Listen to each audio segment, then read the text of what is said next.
Bram back with some Grand Tactician Civil War, our Union campaign in version 1.07 of the game.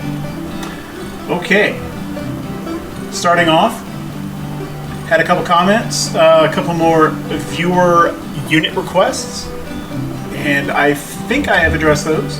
So let's just have a look. These for artillery units. Had a request for a Maryland battery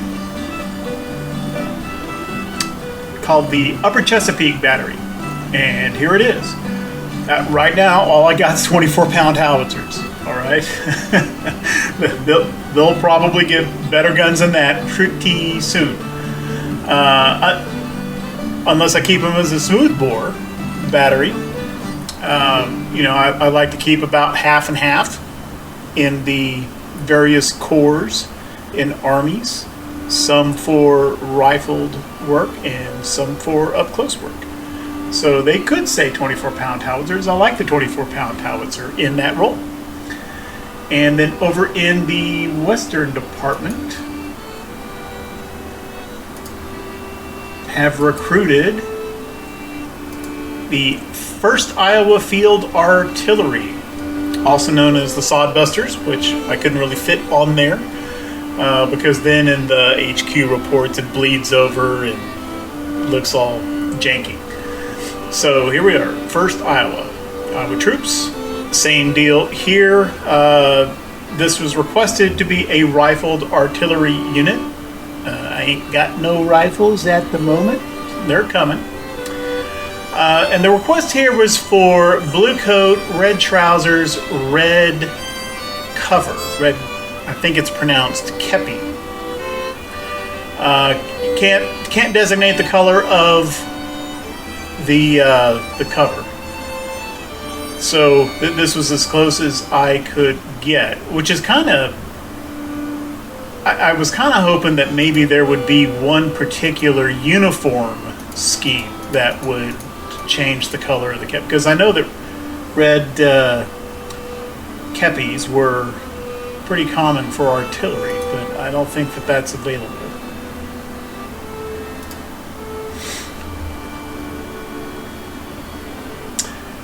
As long as we're on this screen, I have gone through and the Union naming scheme is a little bit more muddled than the CSA's unit naming scheme. In the CSA, whoever the default commander is that gets plugged in there, it changes the name of that brigade to that commander's name. Which is pretty handy. And as long as you don't actually edit this field right here, it'll even change, right? It could start as Billy's brigade, because the game just plugged Billy in there, and then you change it out and put Joey in there, and this will automatically change to Joey's brigade. I find that pretty helpful, and I wind up not messing with, other than viewer units and stuff, but I wind up not messing with CSA unit brigade names much, if at all. The Union doesn't work that way. Here wherever you recruit the units, it just numbers them in order, and then when later it goes and numbers them again, starting back over at 1. So eventually you just wind up with a billion different 1st, 2nd, and 3rd brigades. And you see this in the AI orders of battle.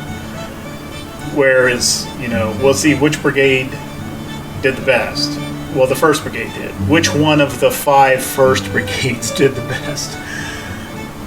And so, and I haven't done much with that in this campaign, but it hasn't caused any problems, but it was just kind of irritating me. So I have gone through and I'm trying a new naming scheme that I have not done before, and quite frankly, just set it up, it's kind of a pain in the butt, but I think it'll work out. These are brigades, not regiments, and so this is not historical. But each brigade I have now named 1st, 2nd, 3rd, 4th, etc., Connecticut, across the entire military, which did turn out to be kind of a pain in the butt, but to keep it all straight. But so here's Erasmus Keyes in command of the 1st Connecticut. 1st Connecticut Brigade. Okay, that's an important distinction. Schenck, 1st Ohio.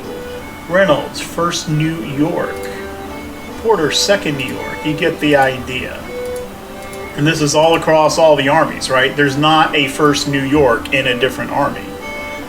And actually, it was kind of an okay exercise. You know, going through that, I kind of realized a couple things that I did not realize. There's a few states that I have very heavily relied on. I have 7 New York brigades, 7 Pennsylvania brigades, more on that in a second, and 9 Ohio brigades. I thought I had recruited a lot of Illinois troops, but I've only actually got 3 Illinois brigades. And I think part of the reason for that is in these recruiting departments, I have recruited a bunch of brigades that were sent to the armies basically to plus up existing units. And so I think I probably recruited quite a few Illinois brigades that wound up getting amalgamated into somebody else. Right. And that may happen to some of these units. So in the departments where I recruit most of the brigades, I didn't rename those. They're all, 4th. There's 2 4th brigades right there. 3 4th. Why did that happen? That's weird. I got 3 4th brigades in a row.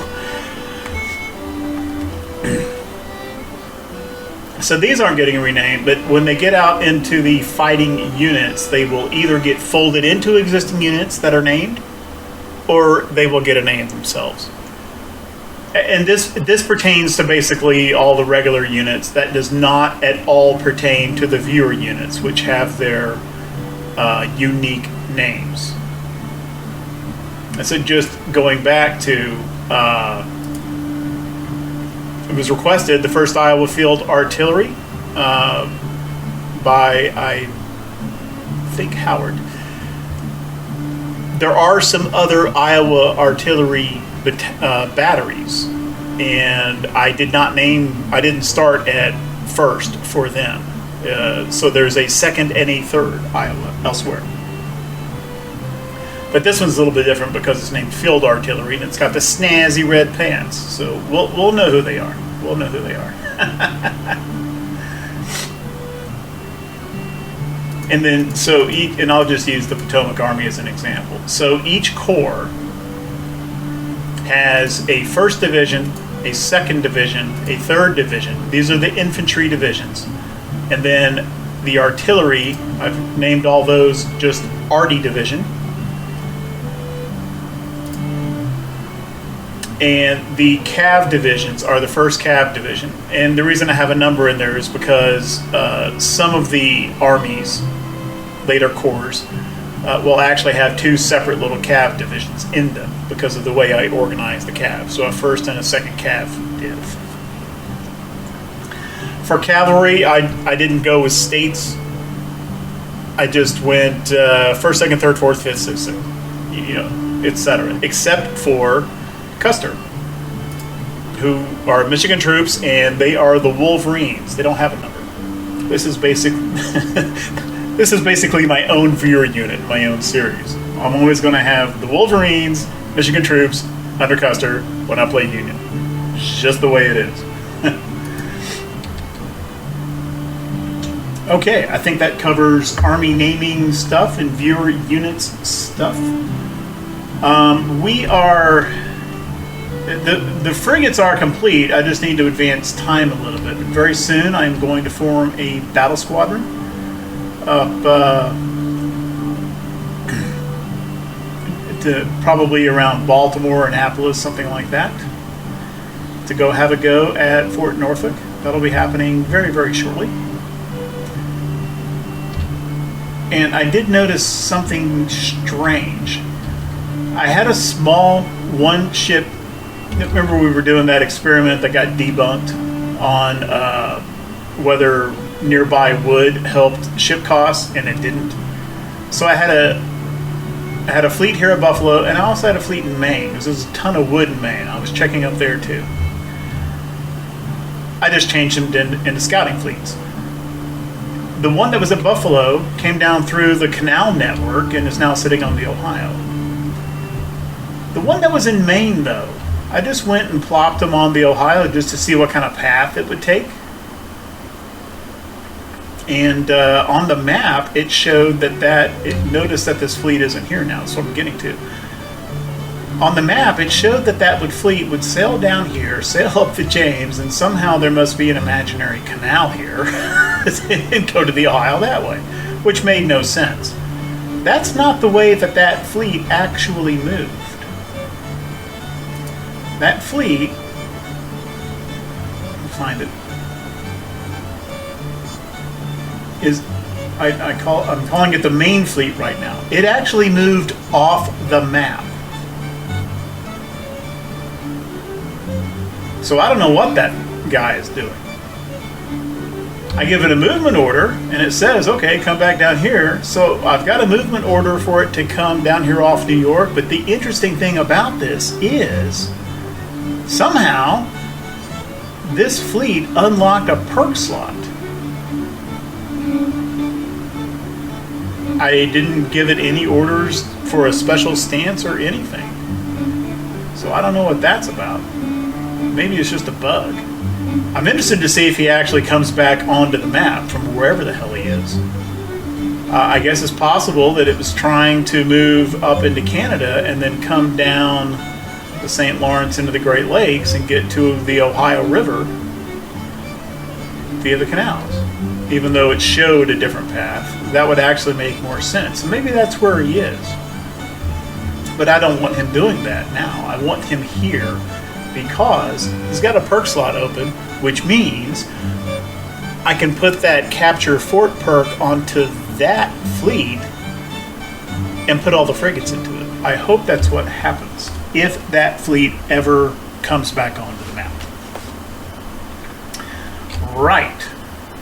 So what's going on in the various theaters over here in Virginia? Not too much different. This siege is still going on against the Hampton Division. It is still heavily in our favor.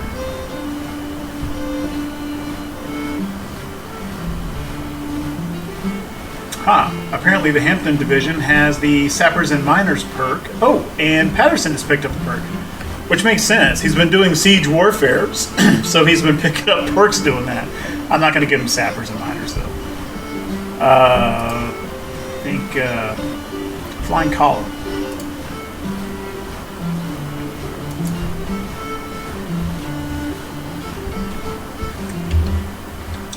Our scouting force at Winchester has regained some readiness, a green readiness now. So I'm going to move him up the Shenandoah. I mean, the river flows northwards. Going south is moving up the valley. I'm going to move him up and see if we can get sight. I think that there is some kind of force here that built this supply depot. I'm going to go see who it is. So I'm going to move him up as far as Newmarket. Doesn't need railroad anymore. Okay. And that's really all that's going on in Virginia. Oh, wait a minute.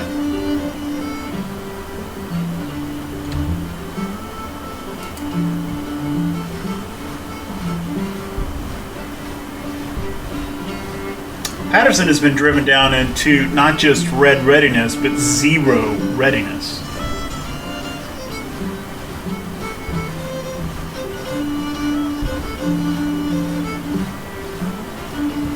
I don't see any morale drop.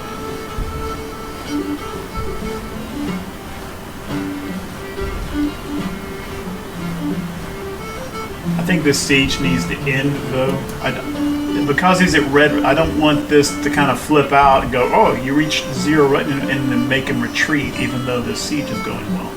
Let's go ahead and plug McDowell into this siege. Yeah, and we'll do it with an offensive stance in case I feel like I need to convert it to a tactical battle, which I don't really want to, but come on over, McDowell. Get into this thing. Let's end this. Okay.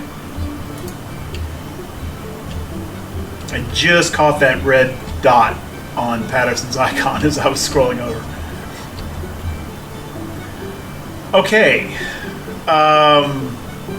McClellan in West Virginia. I don't have any plans for him immediately. He's still hanging out in winter quarters, which is fine. However, I've been talking about how I wanted to create a couple of smaller corps, and it turns out that McClellan's army will split almost dead even into two of those smaller corps. So the first thing I'm going to do is I'm going to just divide this army into two. I'm going to rename this the Appalachian Corps. These will all get renamed later once we get organization reform. Then I'm going to take 4 of these. Actually, let's just go ahead and take Hurlbut. We'll take this division and attach to independent unit. Okay.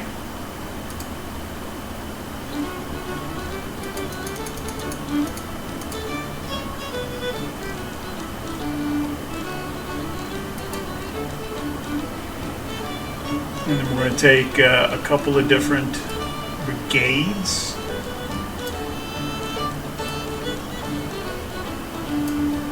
Okay. Take this artillery. That's fine. Yeah, I'm going to go ahead and put the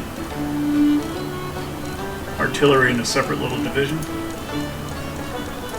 MiGs is a fine choice for that. Let's see what we got here. 24-pound howitzers, okay. And then McClellan actually retains 1 battery of 10-pounder Parrots and 1 battery of Napoleons. Right. And I like the idea of these smaller corps having some cavalry too, because on the campaign map, having some cav, I think, my understanding is that having cav improves scouting vision, the scouting stance, that sort of thing. Okay, so I think that works out. Let's give Army of West Virginia a cav unit also, and E.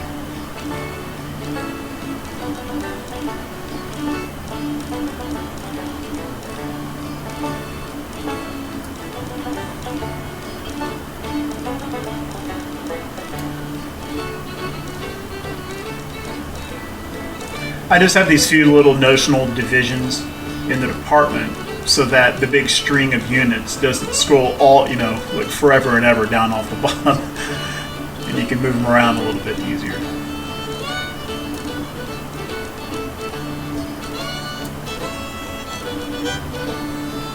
All right, I think that works.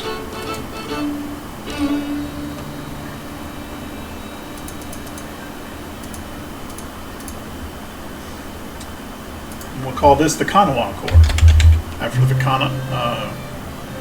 Kanawha rather, the Kanawha Corps, after the Kanawha River. Are we happy with Banks?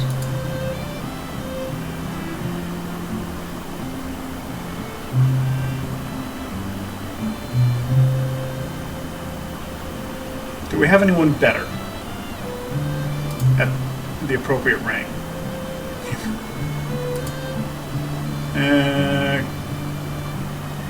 Cadwallader would actually be a little bit better. Dix would be about the same.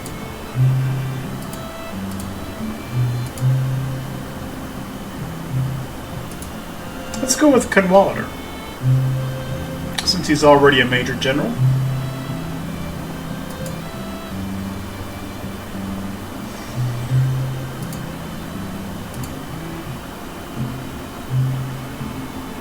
Scammond's not a bad general. It's just he's an engineer and don't have very many of them. And I don't think I'm okay with engineers in charge of arty or engineering forces, that sort of thing.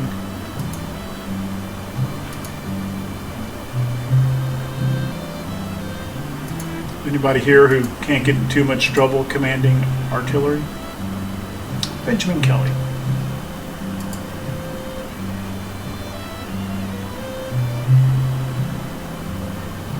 I kind of want to, for these types of corps that I don't really intend to be in field armies, I don't want complete and total, like dullards with 3 stars total across all attributes. but I don't want to put like the William Shermans and John Reynolds. I don't want those guys in these units either.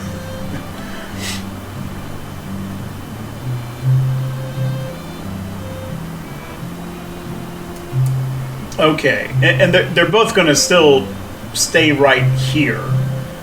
And it is possible, I don't know, once we get organization reform, they may wind up being 2 different little corps under a larger Appalachian army, which would be McClellan. I don't know. So what I'm going to do with these guys, at least one of these guys, I think I'm just going to bring them over here, put them on the river, bring them down to Louisville, and then kind of come down here to the Cumberland Gap, threaten Knoxville, and keep the Army of Tennessee occupied. Keep them honest. Which, oh, by the way, we had sent the West Scouting Force over to get a location on the Army of Tennessee, and they did that. To the point where, while we were looking over at Nashville, these guys ran into them and are, at the moment, actually retreating. Which is fine. And the Army of Tennessee apparently estimated to have 6,500 men, but 80 guns. Which is a lot. Okay. What else is going on here in the West, in Tennessee? Following that last battle where Grant was fairly substantially outnumbered, I know it wound up being, a pretty one-sided battle, but that's because, the objective location on that map gave Grant quite a nice defensive position. And also, it's got to be said, the AI did not do a good job in that battle in the last episode. The attacks on Grant's position, okay, they weren't fantastic, but given the terrain, the ford, the creek, etc. The AI I didn't give the AI a good option either. So I don't want to hold that too much against AI Robert E. Lee. But, not counting the Western Army, which is extremely tiny. But basically, they brought 3 armies. And if all 3 of these had coordinated and grouped up and attacked all at once, even in that position, Grant could have gotten into some real trouble. And they didn't do that. We had one army come. Not only did they attack at different times, they essentially attacked on different days. Army of Georgia came in and attacked first, was not successful because they weren't big enough on their own. And then the next day, the Army of Mississippi attacked, which was a bigger force, but not big enough to force Grant out of his position. And then Polk's command, the 3rd Army, as far as I could tell, never engaged at all. Very early in that battle, during the kind of the scouting phase, one of the cav units did catch sight of some units way off toward the edge of the map who were marching. They weren't standing stationary. And I think that must have been Polk's command, but they never fought. And so the disjointedness of these 3 armies during that battle was a little disappointing.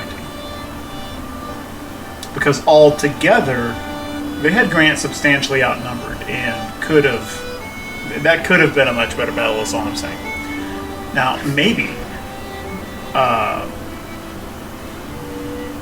once the CSA gets organization reform, and these had all been corps under the same Army HQ, maybe that'll be different. I don't know. We did get one message during that battle saying that the Army of Mississippi was a corps that came onto the field under Cooper's command. And that led me to wonder if maybe the CSA had gotten organization reform and I had missed it. But no, the mouse over clearly indicates these are still independent armies. They do not have organization reform. In any case, Grant was outnumbered in that battle, and I mentioned I need to get him some more men, and he's got more men coming. There are 2 more brigades coming to the Army of Tennessee. Stevens continues this siege over here. It's not looking that great. That's about all I can say about that. I'm kind of thinking maybe these 4 brigade, 2 battery corps, maybe that's not quite enough to take out a tier 1 fort. Or at very least, there may be enough infantry, but I don't think there's enough artillery there. And I think I've got a couple of extra, well, I got to go to it this way. I think I do have a couple of extra artillery units coming to the Cumberland Corps. I do. And these are bigger ones. These are 16 gun units. And so they're going to fold into they're 6-pounders. They're going to fold into the existing units, and then what's left over will make a 3rd battery. Now battalion. Oh, yeah. This is the naming convention that I adopted for the artillery units. Instead of 2nd Iowa Battery and then having to go back and rename them all battalions. So this is the nomenclature I'm using to designate the 2nd Iowa. And right now, it's a battery, but it's going to be a battalion. And BAT works for both, so I don't have to change the name.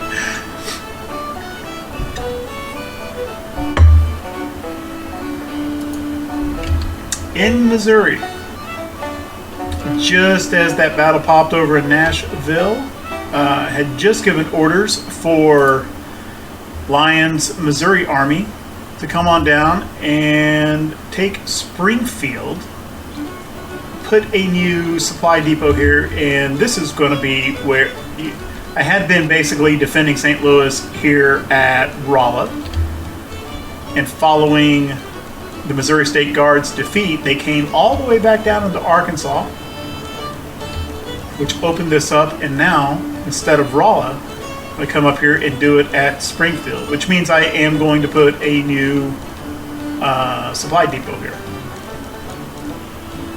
And possibly a hospital? I don't know yet. I think he may still be under the hospital's effect this far away. We'll see if he has his. Okay, so right now he's getting nearby hospitals reduce mortality by 120 and increased chance of recovery by 60. And I think that's the standard modifier for being real close to a hospital. So we'll see what kind of percentages he's getting at Springfield. I think he may still get some, but maybe not that much. We'll see how much it drops off.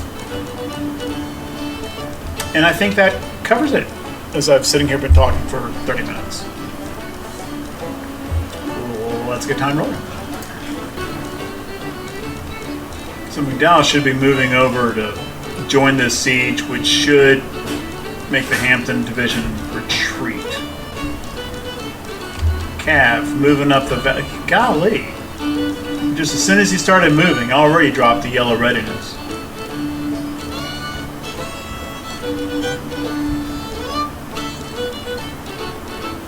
Okay. Nope. McDowell's not in there yet.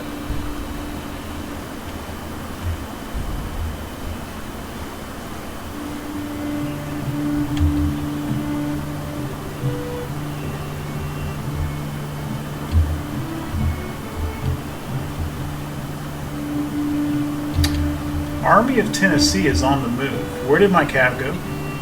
Oh my gosh, they ran up all the way over here.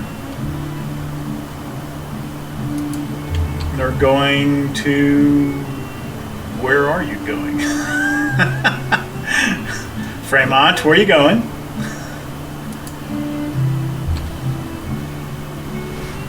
Okay, so there's the siege at Culpeper in Virginia. Hampton Division fleeing in panic. Good. Probably just the arrival of McDowell took care of. Oh, look at that. Here's our message that we've got 1 billion frigates constructed.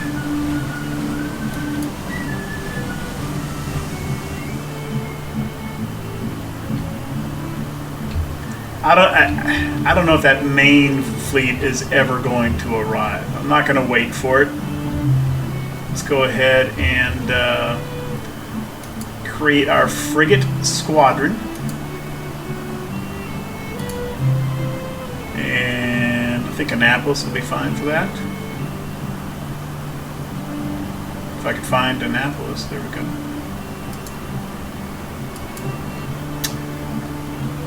Yep, Farragut seems a fine commander for that. I'm going to put 7 in here. Brandywine, Columbia, Congress, Cumberland, John Adams, Macedonian, and Potomac. That's 7 pretty fine ship names. I'm going to go on a tangent about John Adams for just a second. That has nothing to do with the Civil War at all. Period. There have been 4 U.S. presidents who went beyond being who kind of went beyond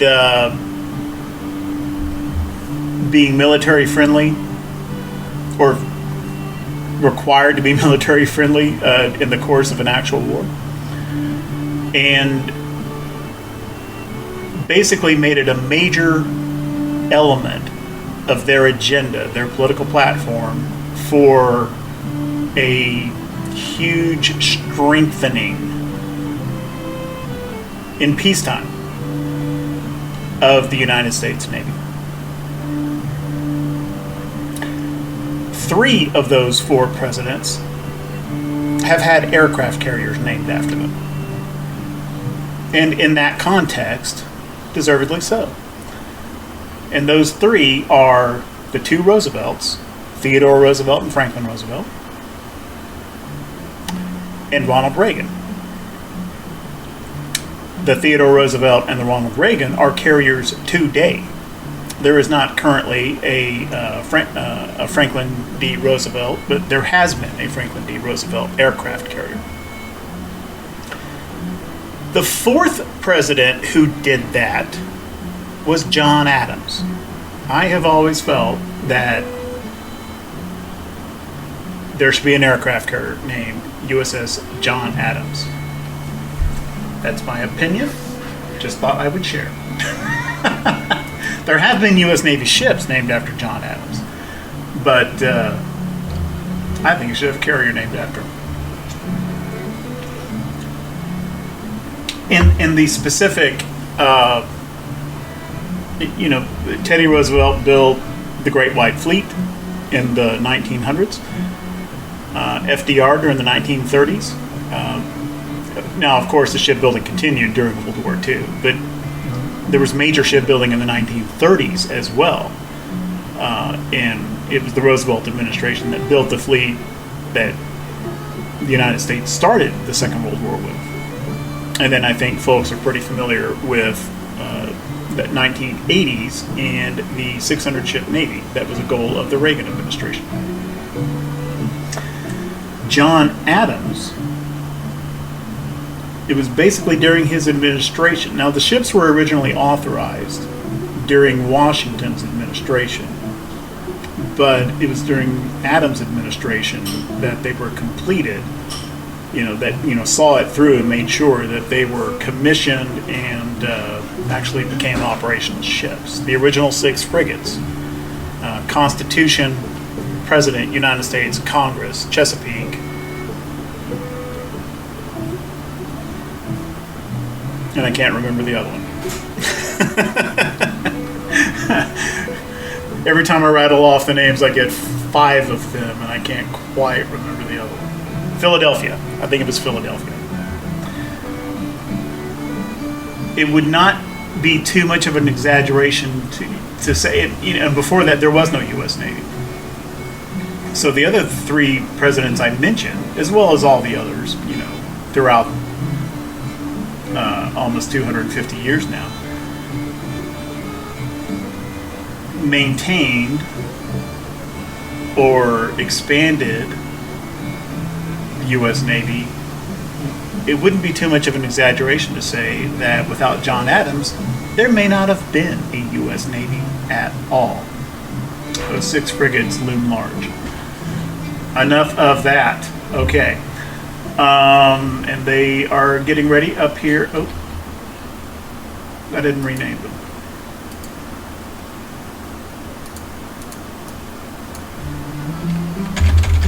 Battle Squadron. Really going to be more of a bombardment squadron, I think, but we'll call it that.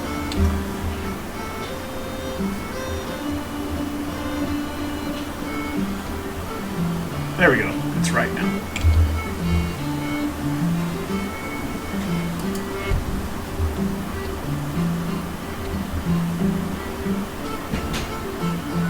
Orange readiness. Man, these Cav move at all in winter, in bad weather, and their readiness just drops like a rock. You know what? Oop. Okay, we found what's there. that's where the Army of the Potomac is. You can come on back down to Winchester now. Oh, low readiness, which means he can only move to Maryland. Irritating. I'll tell you what, just stay there as long as you can, and then when you retreat, you'll just retreat back into Maryland anyway.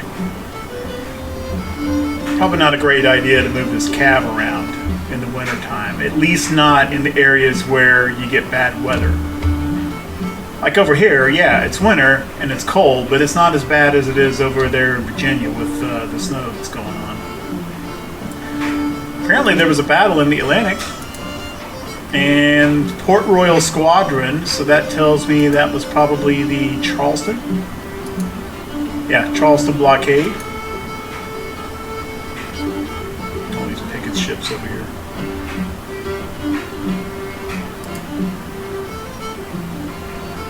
Okay, he was driven down to yellow readiness, but he is still able to blockade, and he's already coming back up. What is this about? Army of the Northwest under Albert Sidney Johnston wants to come up here and try his luck against the Shenandoah and Potomac armies. And he brought 13,000 men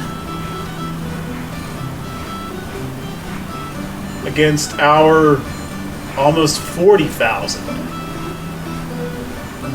Bro, what's up with that?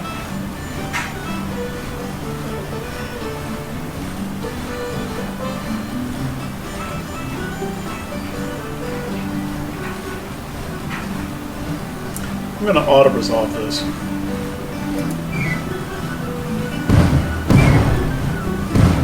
It's got to be in our favor, right? It has to be. Maybe not, because of the readiness.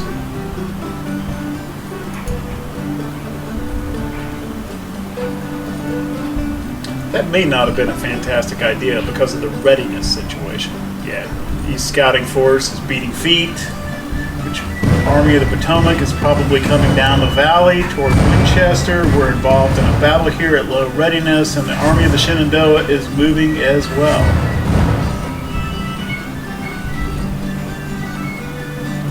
And the Army of the Shenandoah, and they just popped into the battle. Okay, we've still got a significant advantage, but this battle got larger. It got large enough to the point where it probably would have been better to do that tactically after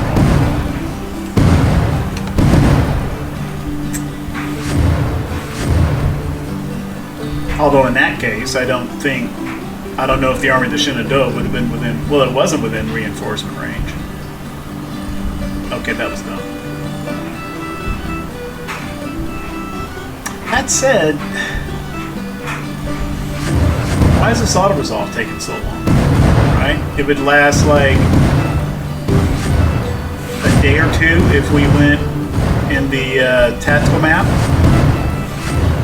but it lasts forever if you auto-resolve it. That doesn't make much sense. I mean, it's not a siege. I'm not auto-resolving a siege.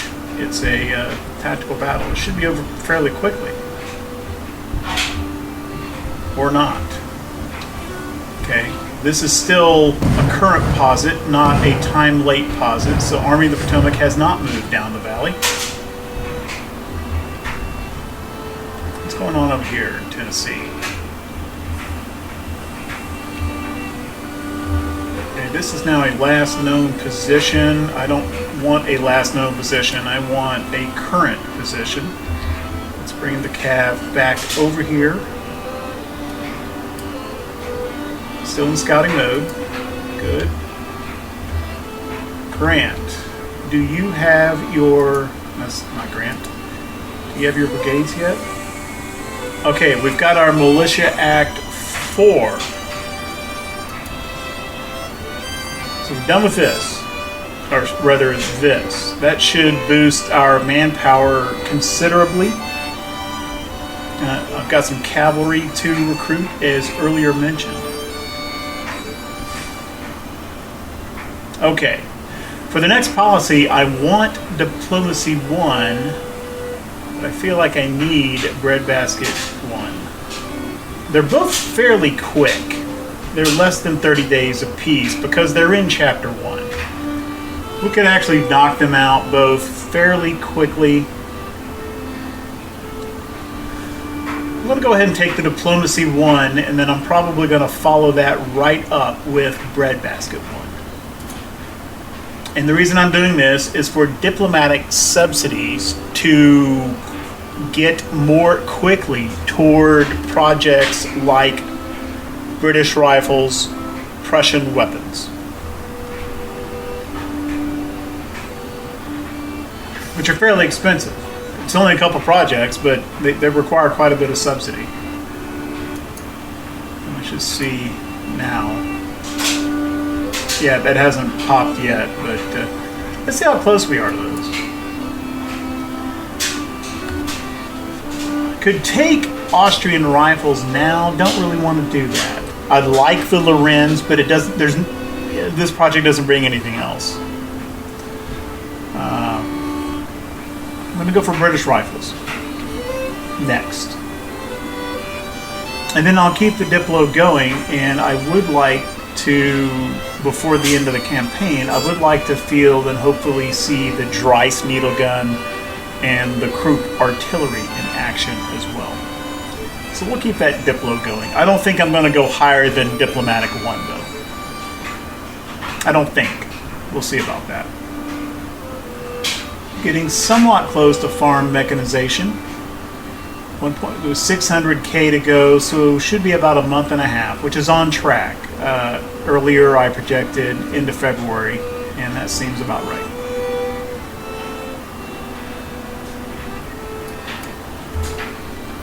Okay. Is this siege going any better? At least for green readiness here. No, it isn't.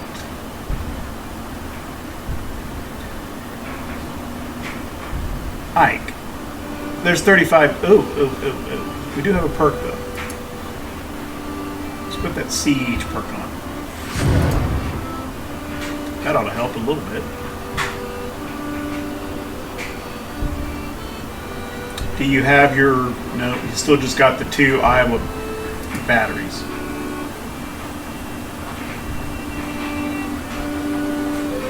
At least I didn't see the morale going down on any of those his troops. Does Grant have his... Did we check this out? Yeah, he's got all those infantry brigades, and he's gotten all of his reinforcing artillery units, which I am going to fold into his existing units, all of which are still the small ones. But they're not going to stay small because I am doing this. Okay. So, the Tennessee Army is in much better shape now. 20,000 men by 15,000 that he was during the last battle.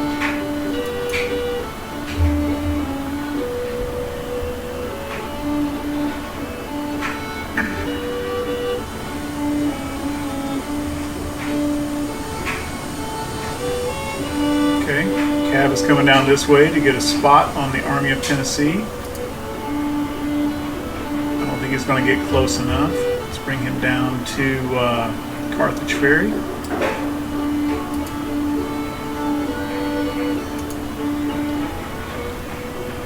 What is this? Oh, this is the battle that's going on. How's this doing? Not good.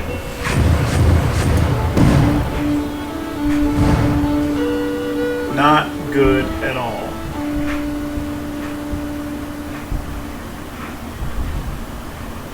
Do I have the option to convert this into a tut? I do not.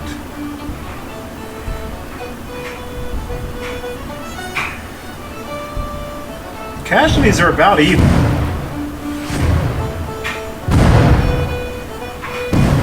Oh, morale's not looking good. He's had some broken units too, though.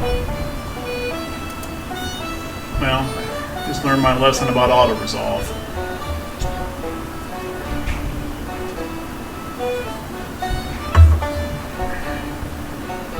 Relearned my lesson. I probably had an experience like this a long time ago when I first started playing, and I just forgot.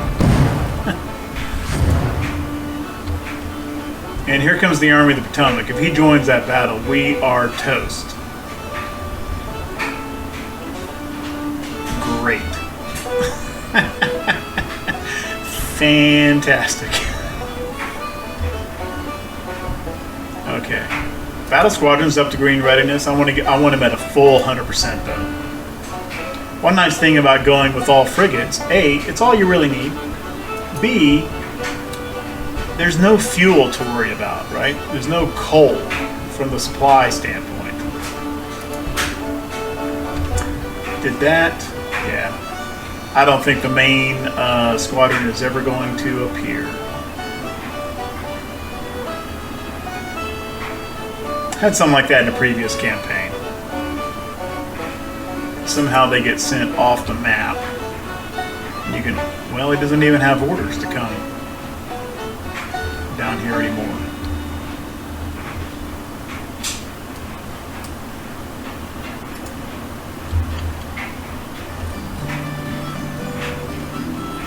If he doesn't show up fairly soon, I'm just gonna delete that fleet.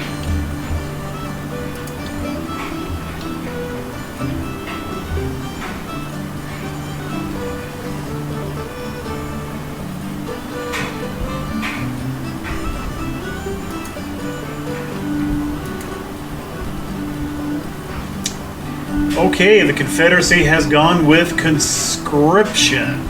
Let's see if that gets them out of their manpower issues. And we'll have a new econ and intel report pretty soon that tells us that. Where's the Army of the Potomac? Still down here. Is that a current position? It is, and he's moving north into this battle, which has been going on for like a week and a half.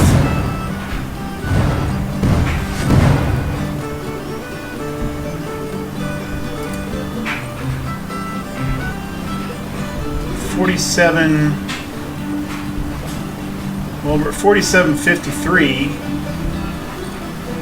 but then right below that in the text, it says Union will win with a probability of 60%. So not only is there a mismatch between this and this, but even within the same tooltip, it kind of reads differently. Nope, it just updated and it's not looking favorable.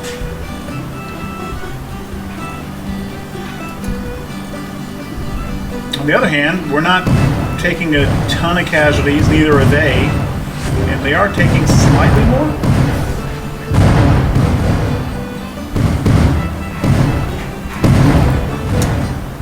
Meanwhile, we should be getting some perk XP. If nothing else, I think. We should be getting perk slot XP for this, shouldn't we? Toward our next corporate. Okay. Well, I mean, that's going to turn out how it turns out.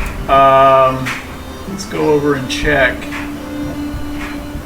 Has Lion gotten to Springfield? He has. And he's in shitty supply situation. Let's build a depot at Springfield.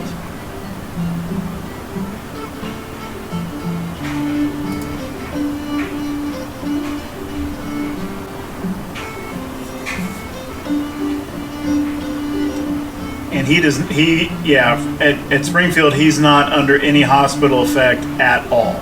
So I'm going to go ahead and I'm going to build that.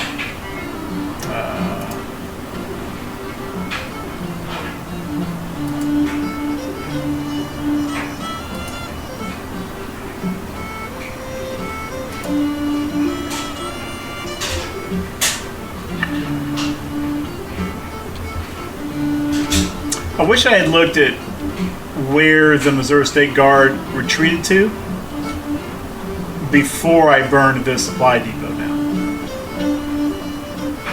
because that would have been helpful. I could have brought Lion up to about here, and I think he still would have been drawing supply from that newly captured depot at Lebanon. So I kind of a little bit out of sequence there on evaluating the situation. How about Fort Hyman? How you doing, Stevens? Not much better, even with the siege perk. At least he's earning XP toward that siege perk, so keep on going. And if you fail and have to retreat, well, then you can just come right back. Crap. Yet we still captured 800 guys. Well, our casualties total 3,400.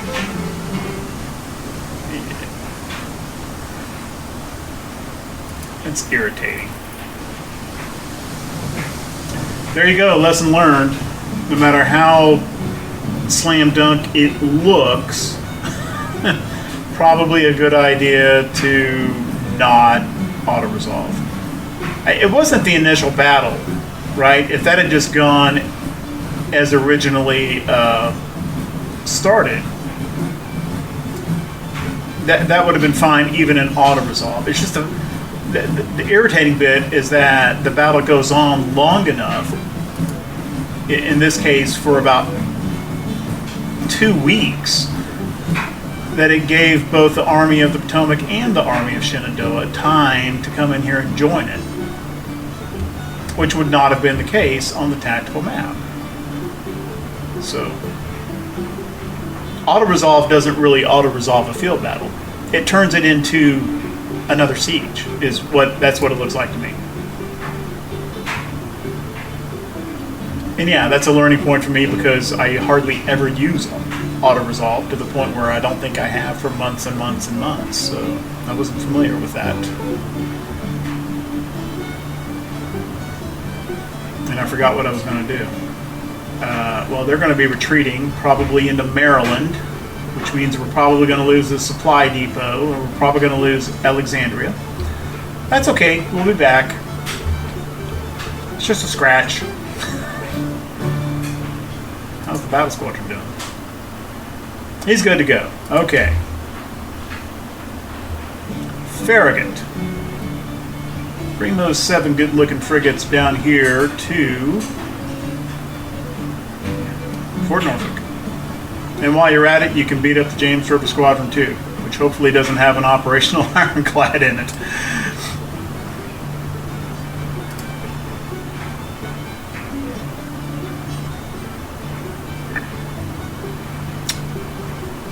With that little vignette of the bombardment of Fort Norfolk and getting our act back together after this unfortunate event at Culpeper, I think that that's going to have to wait until the next episode. If you like what we're doing with the channel, if you like this content, then leave a like, leave a comment, maybe even subscribe. If you're new to the channel or the series and you'd like to see other episodes in this series, I'm linking the playlist here. At any rate, thank you very, very much for watching. I appreciate it.